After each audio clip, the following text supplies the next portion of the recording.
आप सभी को नमस्कार। आज जो हमारा टॉपिक रहेगा वो है आपका पौधों की वृद्धि और विकास के लिए जो पौधों को आवश्यक पोषक तत्वों की आवश्यकता होती है उसी के बारे में आज हम चर्चा करेंगे, है ना। अच्छा, ये जो आपके पौधों के लिए ये जो आवश्यक पोषक तत्व है, ये जो टॉपिक है, यहाँ से प्रीलिम्स में कई बार क्वेश्चंस आए हुए, आईएएस में आए हुए हैं, यूपी पीसीएस में आए हुए हैं और अदर स्टेट पीसीएस में आए हुए हैं। ठीक है, तो आज का जो टॉपिक है ये बहुत ही महत्वपूर्ण है। यहाँ से 1-2 साल के अंतराल में या कभी कभी लगातार प्रश्न देखने को मिल जाते हैं। ठीक है, तो सबसे पहले हम हमारे टॉपिक की हेडिंग करते हैं कि पौधों के लिए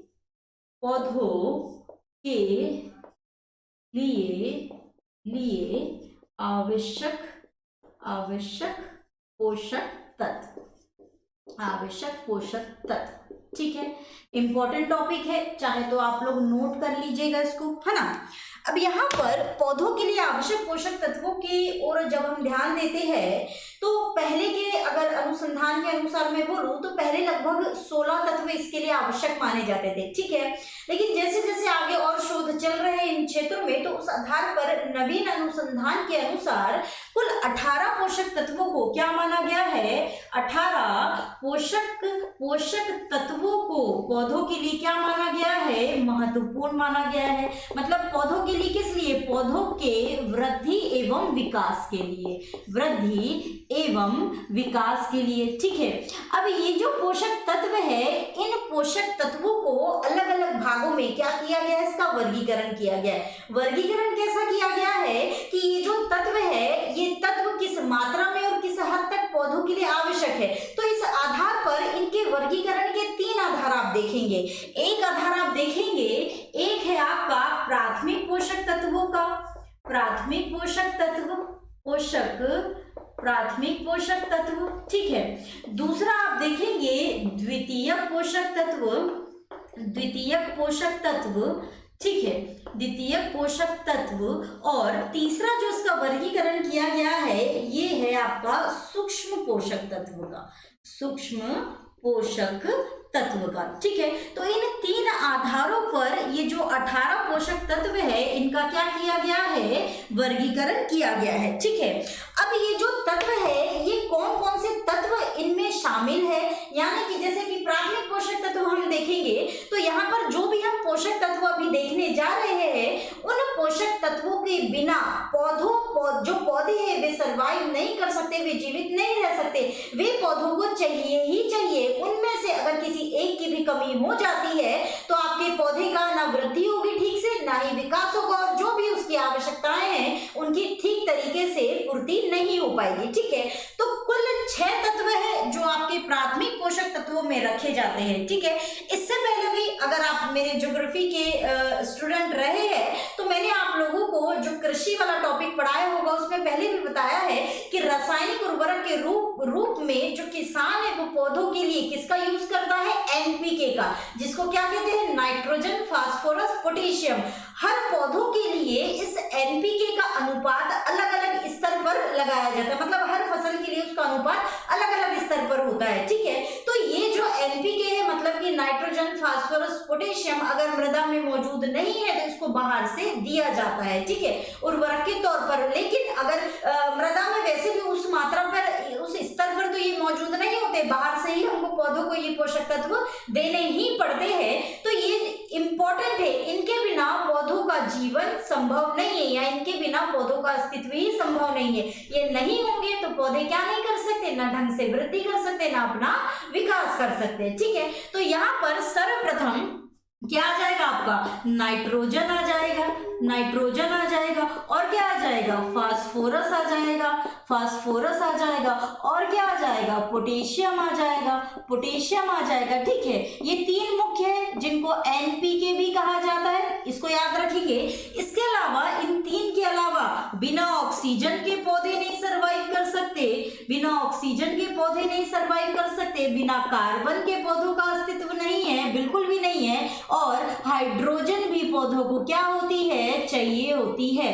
तो ये कुल 6 ऐसे पोषक तत्व है जो प्राथमिक पोषक तत्व कहे जाते हैं और इनकी आवश्यकता पौधों में बनी रहती, मतलब इनके बिना पौधे अपना विकास नहीं कर सकते। ठीक है, ऑक्सीजन, पौधों को ऑक्सीजन की भी आवश्यकता होती है। उनके जो सेल्स है उनके निर्माण के लिए, उनके सेल्स को काम करने के लिए क्या चाहिए होता है, ऑक्सीजन भी सही चाहिए होता है। ठीक है, ये बात अलग है कि पौधे ऑक्सीजन की तुलना में कार्बन डाइऑक्साइड को ज्यादा यूज करते हैं, लेकिन उनके सेल्स के लिए अंदर की जो बॉडी उनकी क्रिया कर रही है उसके लिए उनको क्या चाहिए होता है, ऑक्सीजन ही चाहिए होता है। ठीक है, तो ऐसा नहीं है कि पौधे सिर्फ कार्बन डाइऑक्साइड यूज करते, नहीं, वे ऑक्सीजन का भी यूज करते और ऑक्सीजन उनको चाहिए ही होती है ना। इसके अलावा कार्बन तो उनको चाहिए ही चाहिए, हाइड्रोजन तो उनको चाहिए ही चाहिए। ठीक है, तो ये 6 ऐसे तत्व है जो क्या कहलाते हैं, आपके प्राथमिक पोषक तत्व कहलाते हैं। इसके अलावा जो आपके द्वितीय पोषक तत्व है, द्वितीय पोषक तत्व में आपका है मैग्नीशियम, आपका है कैल्शियम।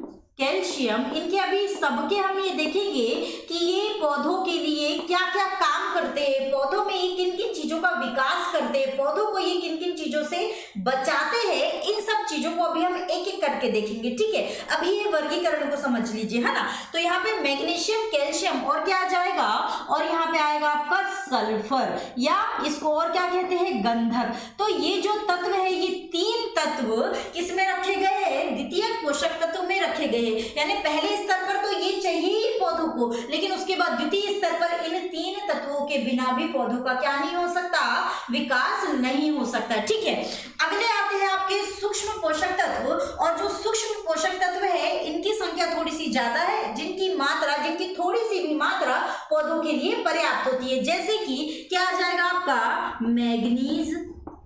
मैग्नीज, ठीक है, और क्या आएगा आपका बोरॉन, मैग्नीज, बोरॉन, मोलिब्डेनम, ठीक है, आयरन आपका आ जाएगा, तांबा आपका आ जाएगा, जिंक आपका आ जाएगा, कोबाल्ट, ठीक है, आ जाएगा आपका क्लोरीन, ठीक है, और क्या आ जाएगा आपका, कुछ छूट रहा है क्या, और आ जाएगा आपका सोडियम। तो ये कुल ऐसे तत्व है, ठीक है, मैग्नीज, बोरॉन, मोलिब्डेनम, आयरन, तांबा, जिंक, कोबाल्ट, क्लोरीन, सोडियम। ठीक है, ये जो तत्व है आपके, ये किसमें आता है, सूक्ष्म पोषक तत्व में गिने जाते हैं। ठीक है, इनकी मात्रा पौधों को कम चाहिए होती है, लेकिन इनके बिना भी पौधों का अच्छे से विकास नहीं हो सकता। यानी पौधों की अच्छे से वृद्धि के लिए, पौधों के अच्छे से विकास के लिए, उनके जीवन को आसानी से चलाने के लिए, यानी पौधों का जीवन आसानी से चले, पौधे अपने स्तर पर वृद्धि कर सके, अच्छे फल, अच्छा अनाज उत्पादन करके दे, इसके लिए इन तत्वों की सर्वाधिक आवश्यकता होती है पौधों को। यानी ये जो तत्व है ये सर्वाधिक महत्वपूर्ण होते हैं पौधों के लिए। अब यहाँ से क्वेश्चंस आते हैं। क्वेश्चंस कैसे आते हैं, तो क्वेश्चंस आपसे ऐसे आएंगे, निम्नलिखित में से द्वितीय पोषक तत्व नहीं है। 3 ऑप्शन द्वितीय पोषक तत्व के रख देगा, एक प्राथमिक या सूक्ष्म का रख देगा। ठीक है, तो पहचानना होता है। यहाँ से ऐसे आईएएस में कई बार क्वेश्चन आए हैं, अब पीसीएस में भी क्वेश्चन आए हैं, आप याद रखेंगे। कई बार ऐसा पूछ लेगा, निम्नलिखित में से सूक्ष्म पोषक तत्व नहीं है, 3 सूक्ष्म पोषक तत्व है, 3 सूक्ष्म पोषक तत्व रख देगा, एक द्वितीय या प्राथमिक रख देगा। तो आपको इनको क्या करना है, बकायदा आपको प्राथमिक, द्वितीय और सूक्ष्म पोषक तत्व याद रहने चाहिए, कोई कंफ्यूजन नहीं। ठीक है, तो इतनी चीजें आप याद कर लेंगे। अब अगले क्रम में हम ये देखते हैं कि ये जो पोषक तत्व है ये पौधों के लिए किस किस प्रकार से सहायता करते हैं। जैसे कि नाइट्रोजन को हम देखेंगे कि ये पौधों की वृद्धि के लिए, प्रोटीन के संश्लेषण के लिए सहायक होता है। मोलिब्डेनम को आप देखेंगे कि ये दलहनी पौधों में नाइट्रोजन स्थिरीकरण के लिए सहायक होता है। तो इन्हीं चीजों को आपको देखना है, क्योंकि कई बार इस स्तर पर तो प्रश्न आते ही है, लेकिन इससे एक स्तर आगे, यानी कि ये जो तत्व है ये पौधों के लिए क्या काम करते हैं, इससे भी क्वेश्चन देखे गए, है ना। तो ये भी आपके लिए क्या हो जाता है, इंपॉर्टेंट हो जाता है। अब एक एक को हम देखते चलते हैं कि ये जो तत्व है ये तत्व पौधों में क्या क्या काम करते हैं, है ना। इनको आप लिखते चले ना लिख पा रहे हो स्क्रीनशॉट लेकर के बाद में लिख ले, वैसे इतना समय तो मिल ही जाता है कि आप आराम से इन चीजों को लिख ले, है ना। तो सबसे पहले हम देखेंगे किसको, नाइट्रोजन को। नाइट्रोजन क्या करता है भाई पौधों में, यह पौधों की वृद्धि करता है, पौधों की वृद्धि में सहायक है और किसके निर्माण में, प्रोटीन निर्माण में सहायक होता है।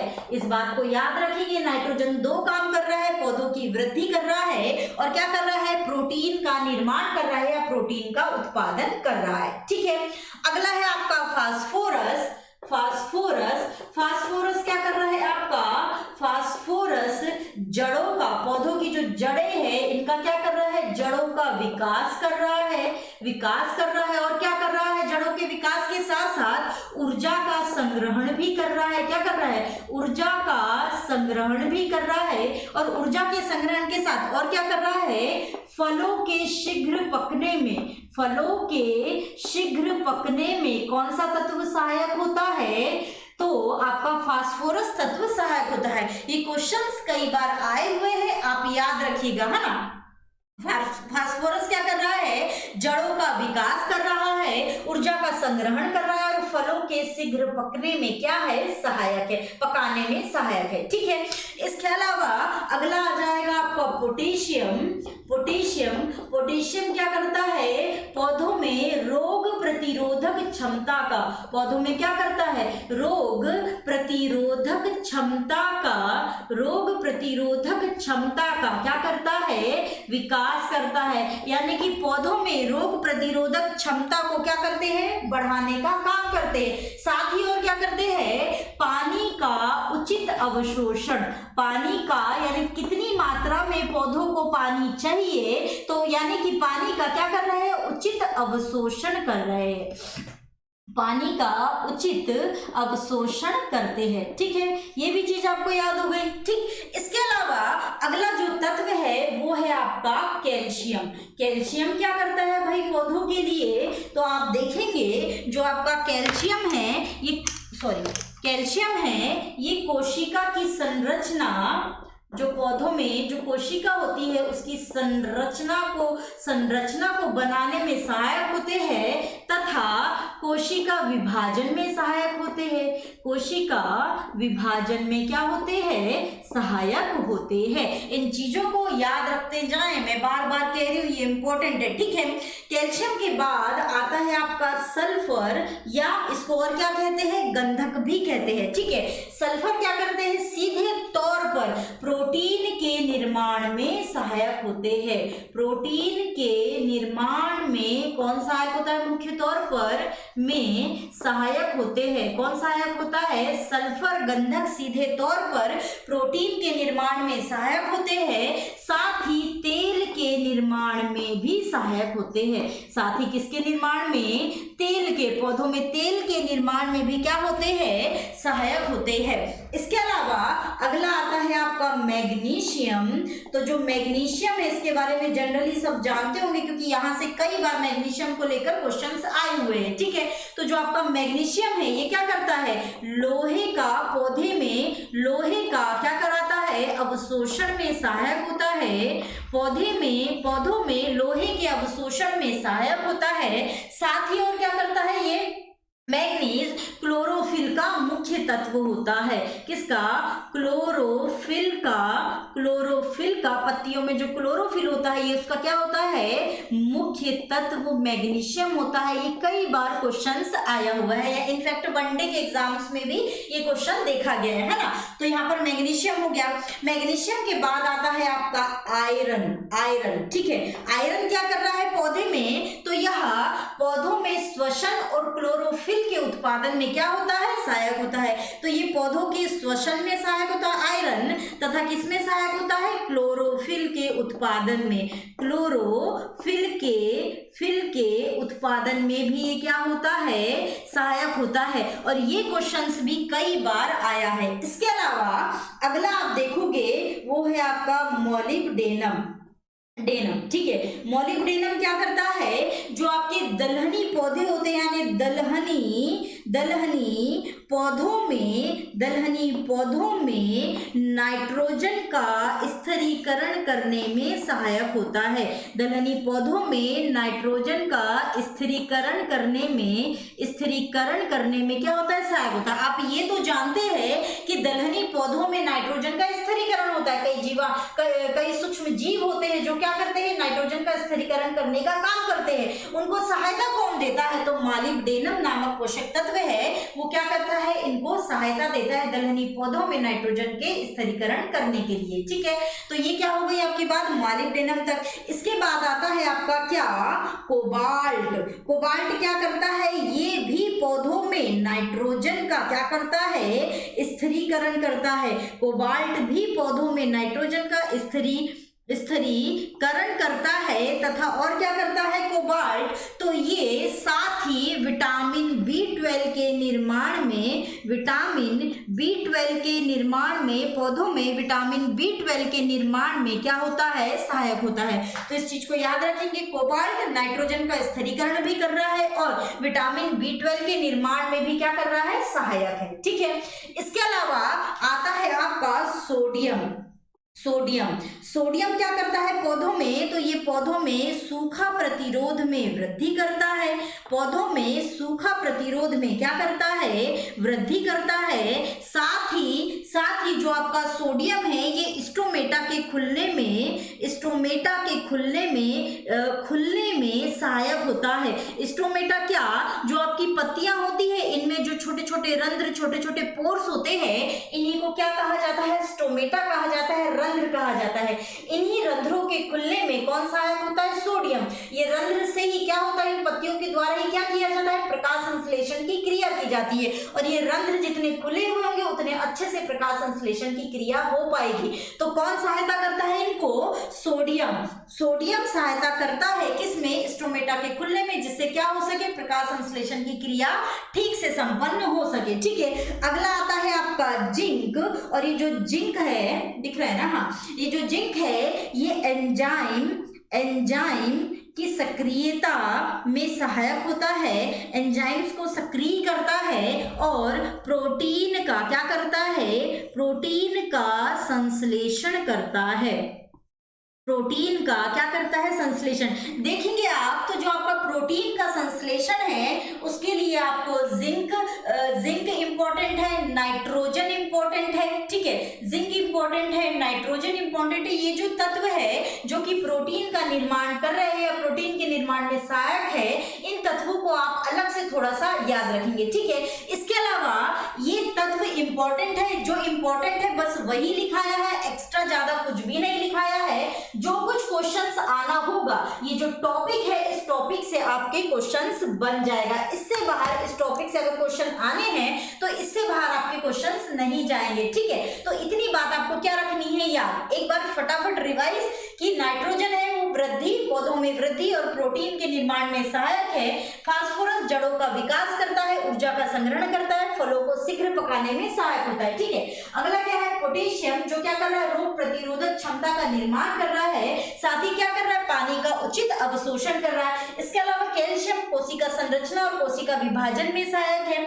सल्फर प्रोटीन के निर्माण और तेल के निर्माण में सहायक है। मैग्नीशियम लोहे का अवशोषण और क्लोरोफिल का मुख्य तत्व है। इसके अलावा क्या है, आयरन श्वसन और क्लोरोफिल के उत्पादन में सहायक है। मॉलिब्डेनम दलहनी पौधों में नाइट्रोजन का स्थिरीकरण करने में सहायक है। कोबाल्ट नाइट्रोजन का स्थिरीकरण करता है, विटामिन B12 का निर्माण करता है। सोडियम क्या कर रहा है, सूखा प्रतिरोध में वृद्धि कर रहा है, स्टोमेटा के खुलने में सहायक होता है। इसके अलावा जो जिंक है वो एंजाइम सक्रियता को बनाए रखता है और प्रोटीन का संश्लेषण करता है।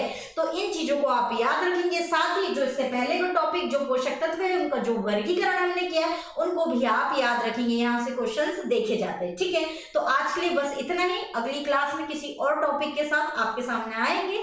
अब यहाँ तक की बात बस इतनी ही होती है। आप लोग अच्छे से पढ़िएगा, अच्छे से ध्यान रखिएगा चीजों का, है ना। तो आज के लिए बस यही है ना।